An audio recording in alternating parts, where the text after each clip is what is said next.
For most of 2022, senior intelligence analyst Brian Liston noted it was quiet on fake U.S. social media accounts believed to be from Russia. That changed in August as the U.S. midterm elections approached. We saw these accounts beginning to spin up, talking about election fraud or that the election was going to be fraudulent vote, with ballot stuffing and things like that, or Democrats were going to try to steal the election. As we see Liston is among a network of researchers, cybersecurity experts, government agencies, and others that comb through social media, websites, state media, and law enforcement announcements to track coordinated disinformation campaigns stemming from U.S. adversaries, such as Russia, China, and Iran. Fake news sites by organizations associated with these governments promote divisive stories about America that are then promoted by fake social media personas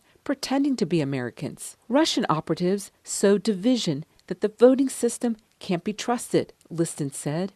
Chinese operatives highlight the volume of online anxiety about the integrity of the vote as evidence that American democracy is not working. As much as they talk about election denial and voter fraud, I remain concerned that maybe these accounts come election day would attempt to provoke some sort of violence or harassment of poll workers at polling stations and things like that. So monitoring for that kind of chatter. In the southwestern state of Arizona, mathematician Dylan Murphy said he worries about the real-world consequences of online misinformation. My concern is that foreign actors can spread disinformation and conspiracy theories through social media and kind of pit Americans against each other in a way they wouldn't be left to their own devices.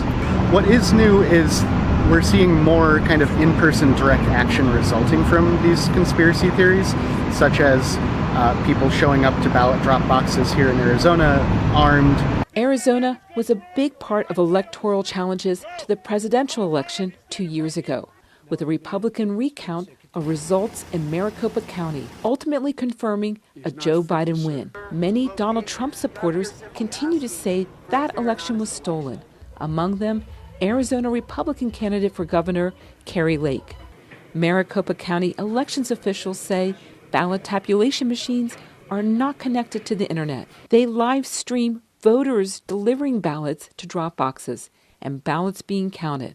In addition to physical security, we also have security over the ballots and over the process with bipartisan boards, political party observers, and checks throughout the process to make sure that each ballot is accounted for and only valid ballots are counted. Arizona voter Miriam Mitchell says there's more than control of Congress at stake. Sometimes we win, sometimes we lose. Sometimes we don't win and we felt that they should have won, but we still follow the democratic process.